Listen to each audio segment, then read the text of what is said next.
The Oklahoma Senate halts consideration of money bills amid a budget impasse. The state is set to execute a death row inmate later today. And Oklahoma lawmakers consider removing chronic absenteeism from school report cards.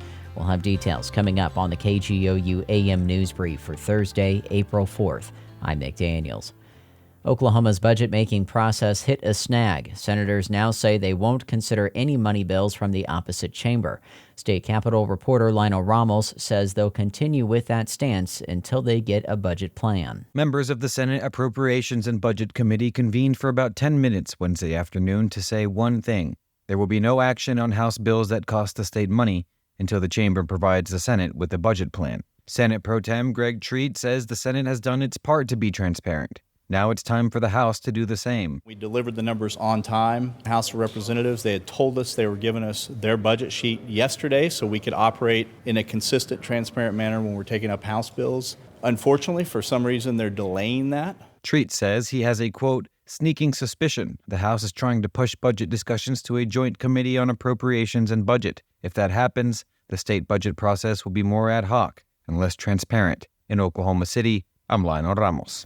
The state is scheduled to execute 41-year-old Michael Dwayne Smith later this morning. KGOU's Hannah France reports it will be Oklahoma's first execution of the year. Smith was sentenced to death for the murders of 40-year-old Janet Moore and 24-year-old Sharath Pularu in separate events on February 22, 2002. At the time, he was 19 years old and a member of an Oklahoma City street gang called the Oak Grove Posse.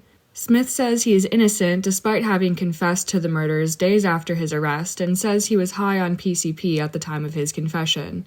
In February, Attorney General Gentner Drummond requested the Oklahoma Pardon and Parole Board deny a recommendation because Smith's innocence claims have been repeatedly denied in court.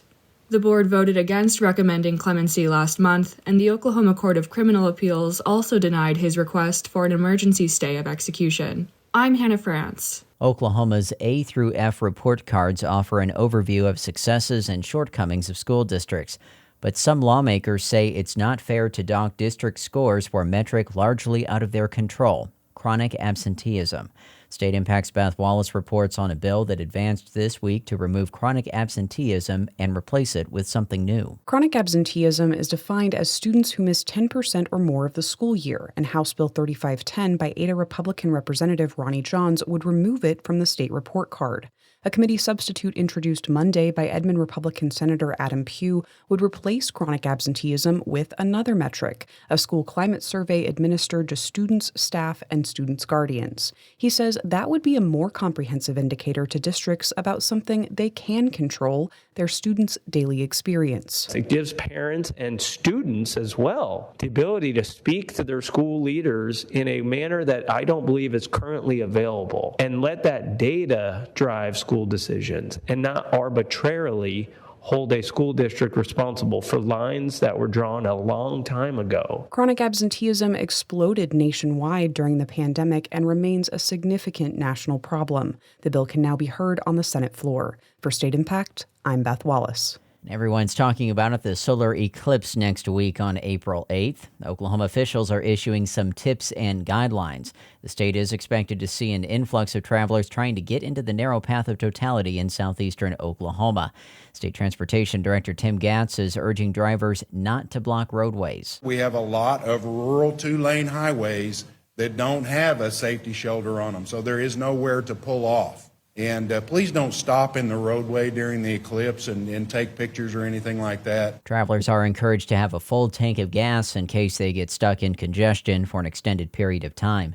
State Secretary of Tourism Shelley Zumwalt says you might want to go old school and take a paper map. You will have places, especially in our state parks, where you won't have service. So just be prepared. Take a map with you. Maps can be found at all tourism information centers. The state expects about 60,000 to gather in and around McCurtain County. You'll find more news throughout the day at our website, kgou.org. We also invite you to subscribe to the KGOU PM News Brief podcast. At a time when information continues to come at us faster and faster, sometimes you need to hit pause and rewind. NPR's Throughline takes you back in time to the source of the news stories filling your feed. Find NPR's Through Line wherever you get your podcasts.